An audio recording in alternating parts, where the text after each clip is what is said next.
we have trained staff that will be available the next 3 days to assist veterans processing their claims, processing any healthcare issues that veterans might have.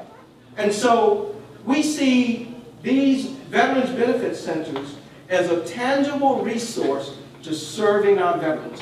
We collaborated with the VA, and then we started going out around the country. The first Veterans Benefit Center we held was in Phoenix, Arizona.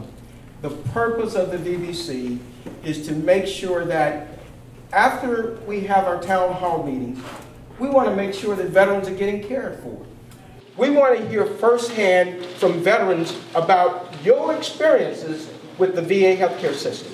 And over the next day, we're going to be having a site visit with executive leadership and their staff. We're going to talk about your issues as well as other issues that we brought with us to try to work through some of those issues and come to resolutions.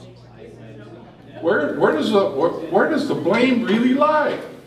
Is it on the top? I don't think it's in Tomah. I think you clean Tomah's corners out. I really do. But I think we got a problem up above. And I don't think that's being addressed at all. And she said, "Sir, I have no idea where Tomah is, or Onalaska, or La Crosse. I'm from New York." I said, "Okay, where do you want me to go?" And she said, "How far are you willing to travel?" I said, "I'm willing to travel 45 days. Can I make an appointment?" I said, "Forget about it." So I got on the phone, I called Mayo. They said, "That sounds serious. What time can you be in here tomorrow?" So I went in the very next day.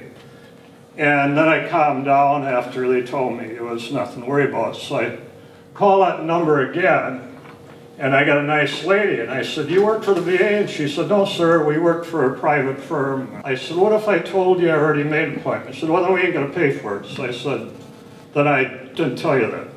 But Dr. McConnell happened to be out at the VA, a very nice lady, and I kind of told that story. When I got all done, she said, "I'll take care of it." And I guess she did, because I haven't got a bill from anybody. But here locally, a lot of it's still benefits issues. A lot of the veterans don't know what they're entitled to. And it goes down even to the younger veterans coming back from Iraq and Afghanistan and wherever. When they demobilize, they don't hear what they're supposed to hear. They just want to go home. I mean, they've already been deployed once, twice, 3 times. They don't want to hear this stuff again and again and again. So we're trying to get this information out to them and get the veterans here locally that if there are questions, come and see us. Ask us the question and let us, if we don't know it, we can find the answer. So they need to come down here. You've got to come down and ask the questions, because we're not going to knock on doors and we don't read minds.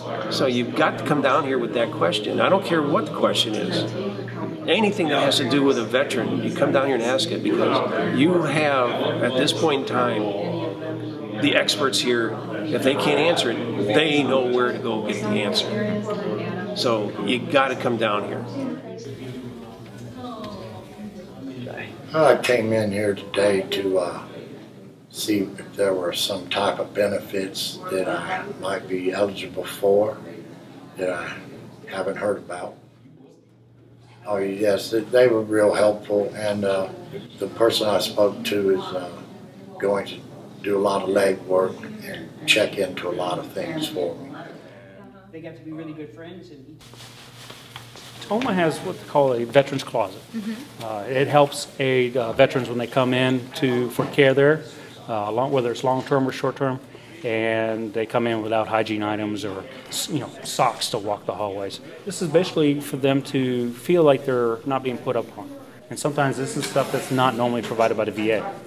Where we got pen and pencils, we have envelopes, or shaving cream and razors, lotion for dry skin in the winter. Just the things that we want to make sure the veterans are comfortable there at Tomah.